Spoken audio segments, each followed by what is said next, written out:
So thank you all for getting here and getting here bright and early. The first session is always the questionable, are they going to have enough caffeine for an 8:30 start? And thank you, particularly those who are local, who had to drive in through the freezing rain out west. Congratulations on getting here. So that's all fantastic.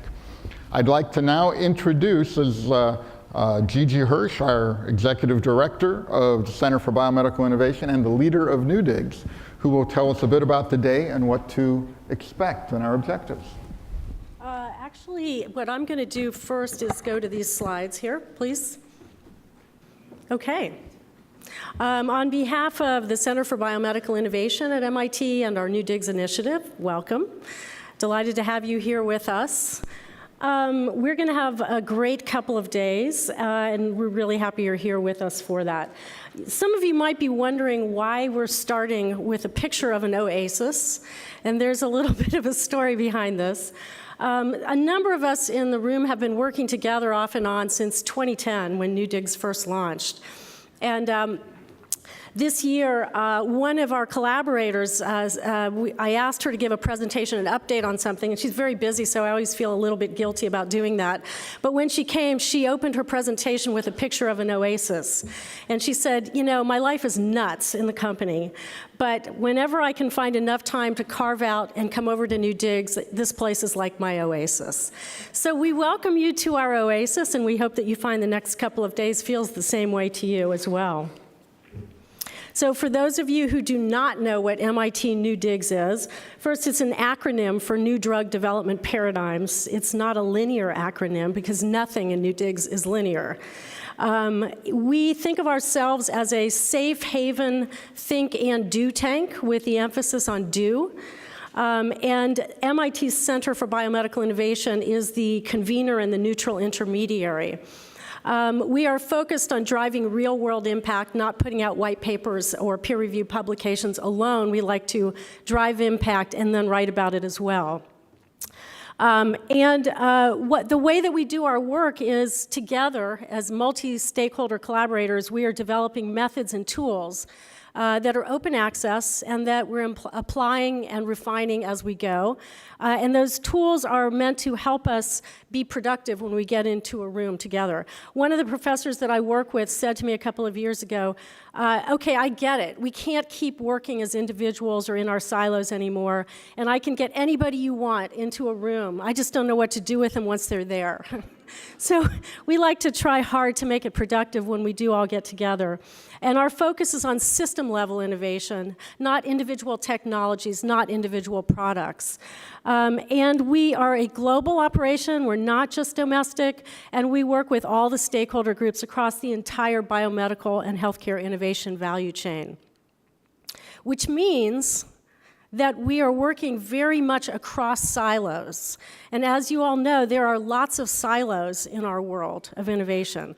And so I say this because what you'll notice when you talk to people in this group here today, this is a very, very diverse audience. There are people here from all over the world. There are people here from all over the value chain. Everybody knows a part of the elephant. I don't know that anybody really knows the entire beast. And so part of the fun that we have, whether it's in the formal sessions or over coffee in the hallways, is talking to people who live in other silos. So strongly encourage that kind of dialogue. The way the program is set up over the next couple of days is probably a little bit different than it usually is the case. These are not one-and-done sessions. These are not meant to be talking head sessions. These are meant to be there's 4 modules, and they're a build, and they're building towards collaborative action. The first module is focused on innovating how we innovate, so that's kind of a big picture look at how we're innovating differently these days and why we have to. The second module this afternoon is really a deep dive into platform clinical trials, not just the current state, but also where they need to be going.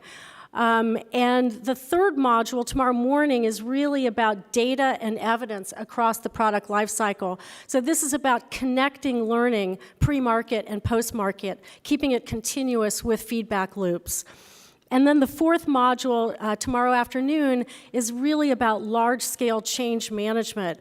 How do we put this stuff into action? And that's really going to require that we move from the traditional silo-driven innovation to ecosystem-driven innovation. And just a little spoiler alert to plant the seed, this is where we're going to be landing tomorrow afternoon. This is kind of a high-level vision of the project that's going to be moving forward in NEWDIGS in January. And we're calling it LEAPS. It's a slightly tortured acronym, but it gives us a good acronym nonetheless. So that is Learning Ecosystems Accelerator for Patient-Centered and Sustainable Innovation. That's LEAPS. And really what the point of LEAPS is that we think that there are two really important evolutionary paradigms that are unfolding now in real time, but as usual in parallel. They're not connected. So on the left-hand side of the value chain, which we take to mean R&D, there's platform trials, which really are, we believe, very transformational models. But they don't really systematically reach over to the right-hand side of the value chain yet.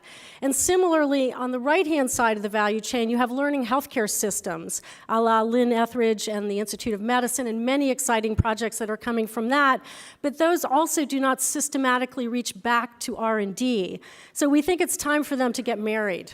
And to do it in real time, prospectively, if we can. That's what LEAPS is really about.